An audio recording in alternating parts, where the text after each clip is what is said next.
What is going on? You already know it's Orlando, and today I've got the top 5 best new places to land in Season 4. Hold up.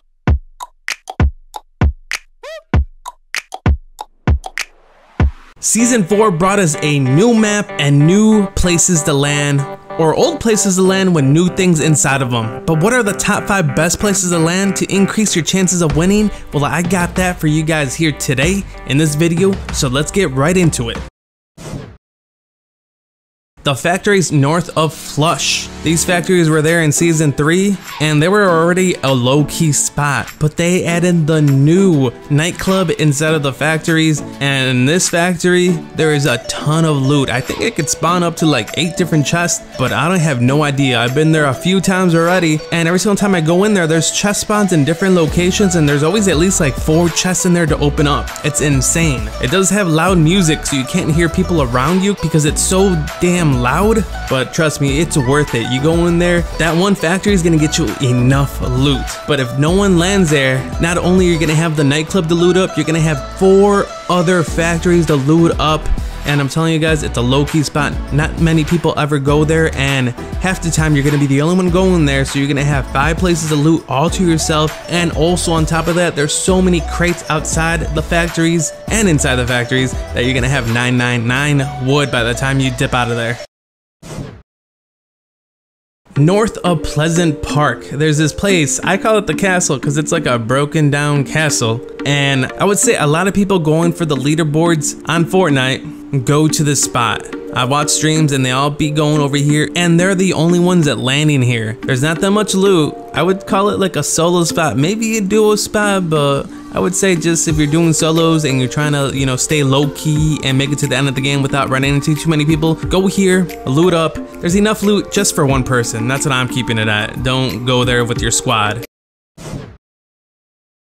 Moisty Myers. Moisty Myers was redone in Season 4, and it is low-key one of the best spots in the map. Many people don't go there because it's so far away from everything. It's like in the corner of the map, but they added like a whole like movie studio there where they record movies or something, and there's so much loot. You can go there with your squad, and everyone's gonna have enough loot to get into battles. And the thing about Moisty Myers is there's a lot of wood. There's a lot of crates, a lot of trees, and I would believe like with your whole entire squad, you can all max out 999 wood, and it's a really good starting point.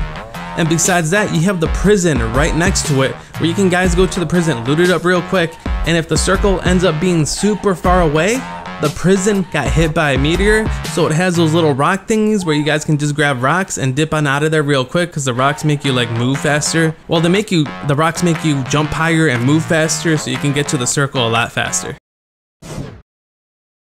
The Mansion. Oh man, this is one of my new favorite spots in the map. When I'm playing solos and I'm going try hard and I really want that dub, this is one of the spots I go to all the time. If you guys haven't seen it yet, it's by Lonely Lodge. It's a big old mansion, and there's so much loot in there for a solos player. Like every time I go in there, I at least get 4 chests. That mansion just has everything. Every single time I leave the mansion, I'm already hooked up with an AR, a shotgun, and a bunch of heals, and I'm set to go. And the cool thing about the mansion is everything's compact in there, so everything's close by. You can just like run through the mansion real quick, loot everything up real quick, and dip on out of there in case the circle's really far away, so you have enough time to grab all the loot because it's all compact, and just dip.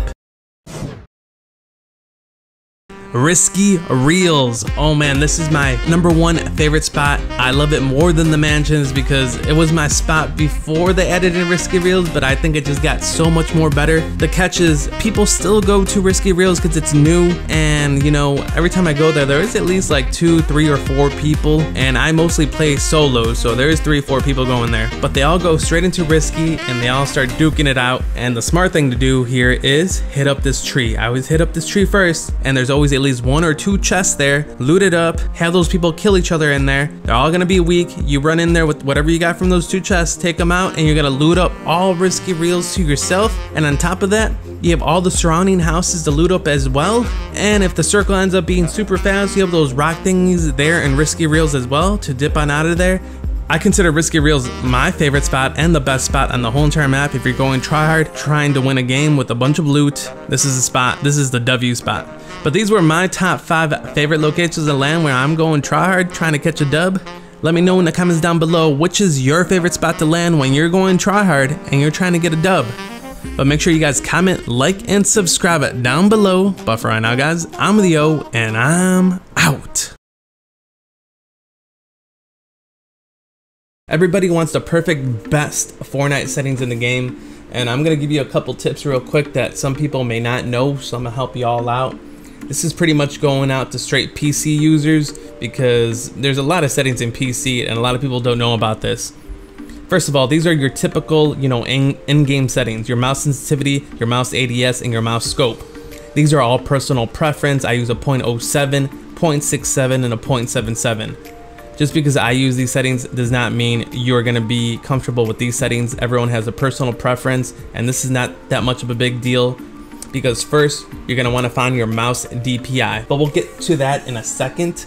First, another thing a lot of people do not turn off when they first start playing Fortnite is reset building choice. This is right here, very important. It's always defaulted off, but you're gonna wanna turn that on, hit apply, and make sure it's saved. Once you have all those settings set right there, the important stuff is where we're gonna go now. We're gonna change our mouse DPI. I've talked to a lot of people who play PC and they have no idea how to change their mouse DPI, and it is kind of difficult because it's different for every mouse.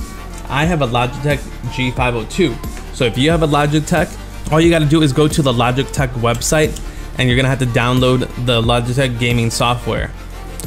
Or you can just type it in Google, download Logitech gaming software, and boom, you're gonna get this application here. If you have Razer, you have to go through the Razer gaming software, and if you have any other type of mouse, you're gonna have to find out what gaming software that mouse uses and download that.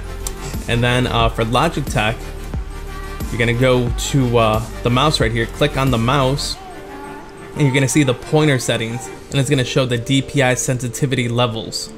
I use a 2000 DPI, and that's extremely high. A 2000 DPI is extremely high, and a lot of people don't really use high DPS in like first-person shooters, but I like it. A few guys who use a high DPI is Dakotas, he uses 2400. And then Nick at 30 uses, I believe, like a 2000 DPI. And then you got people like Ninja who uses an 800 DPI, and other pro players use between 400 and 800 DPI. If you guys switch this to 400, I can tell the difference because I'm not used to it. I'm moving left and right, and my mouse is moving all over my desk. And you need a lot of mouse space to have a low DPI. So if you don't have a lot of mouse space, you're gonna wanna use a more higher DPI because it's very important to have mouse space when you play with a low DPI. But if you have a 2000 DPI like what I have, this is just moving my wrist around and I can move around the whole entire screen. You don't need much mouse space, but you're gonna lose your accuracy in the game because it's gonna be harder to aim. The higher the DPI is, the harder it is to aim it in game. So the lower DPI, it's easier to aim. But like I said, it's all personal preference. Either way, there's really good people who use high DPI and really good people who use low DPI. You're just gonna have to figure out what you're comfortable with. And if you're an arm aimer, wrist aimer, and all that, you just gotta figure it all out. But this is very important, like I said, figure out what DPI you feel comfortable with, and then you can mess around with the in-game settings after that. Now there's one more step to setting your perfect Fortnite settings, and that is to turn off your mouse acceleration. Mouse acceleration in the game is if you move left and right, like something about the mouse speeds up or something, so it's not always accurate. So if you always move left, sometimes you might move a little bit more than you should, and it just makes the game very inaccurate. I don't even know if I'm explaining that right, but I'm gonna teach you guys how to turn that off.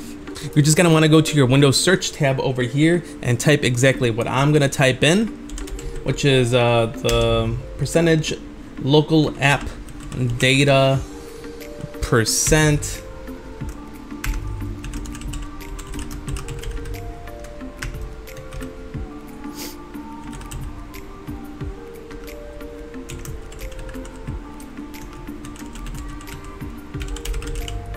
All right, and once you type this in, I'll blow it up on the screen for you guys. You open the folder up, and then you want to go to game user settings right here. Open this up, and then here you're going to want to scroll and look for disable mouse acceleration right here. And for you guys, it's going to say false, and you're going to want to switch it to true. So type in true, and then after you type in true right here, you X this out and it's gonna ask you to save it. So you say yes, save it. And then you go back to game user settings, you right click, go to properties, and then in properties, you go down to attributes and check the read only. It's gonna be unchecked for you guys. Make sure you guys check it, apply, okay. And your mouse acceleration is gonna be disabled for Fortnite. And I'm gonna tell you guys that's gonna help you a ton with your aiming and moving around in Fortnite. But yeah guys, those are all the tips I have for you guys for the best Fortnite settings possible. So if these tips helped you out, it was just kind of a bonus in the video. Make sure to drop a like down below. But for right now guys, I'm the O and I'm out. Peace. Do you find your way back home?